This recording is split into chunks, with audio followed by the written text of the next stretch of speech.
మన భూమి చుట్టూ తిరిగే చందమామ ఇక్కడి వాతావరణాన్ని కూడా ప్రభావం చేస్తుంది. అందుకే దాని ఎగ్జిస్టెన్స్ భూమికి ఎంతో కీలకం. ఒకవేళ ఉన్న పరంగా చంద్రుడు మాయమైపోతే పరిస్థితి ఏంటి అంటే చాలా ఉన్నాయి. ఫస్ట్, సముద్రాల అలల తీవ్రత తగ్గిపోతుంది. ఇప్పుడున్న అలలతో పోలిస్తే ఇందులో 1/1 వంతుకు అలల సైజు తగ్గిపోతుంది. ఇది తీర ప్రాంతాలపై ప్రభావం చూపిస్తుంది. అలలు తగ్గిపోవడం వల్ల సముద్ర గర్భంలో ఉండే పదార్థాలు ఒడ్డుకు రావడం, ఒడ్డున ఉన్నవి సముద్ర గర్భంలోకి వెళ్లడం వంటివి తగ్గిపోతాయి. దీంతో ఈ అలలపై ఎక్కువగా ఆధారపడే స్టార్ ఫిష్, క్రాబ్స్, స్నేయిల్స్ వంటి జీవరాశుల మనుగడ కష్టమవుతుంది.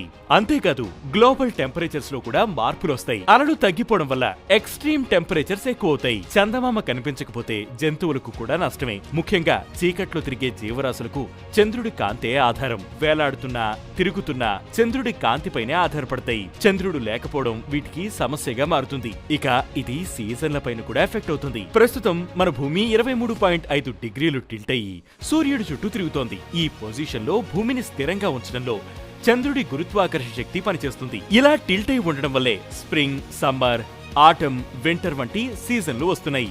ఒకవేళ చంద్రుడు లేకపోతే భూమి పొజిషన్ మారిపోతుంది. అప్పుడు భూమి అసలు ఏ వంపు లేకుండా ఉండడం లేదా ఎక్కువగా వంగిపోవడం జరుగుతుంది. ఏ వంపు లేకపోతే అసలు సీజన్లే ఉండవు. ఎక్కువగా టిల్ట్ అయితే ఎక్స్ట్రీమ్ వెదర్స్ కు కారణమవుతుంది. అప్పుడు ఐస్ ఏజ్ వచ్చే అవకాశం కూడా ఉంది.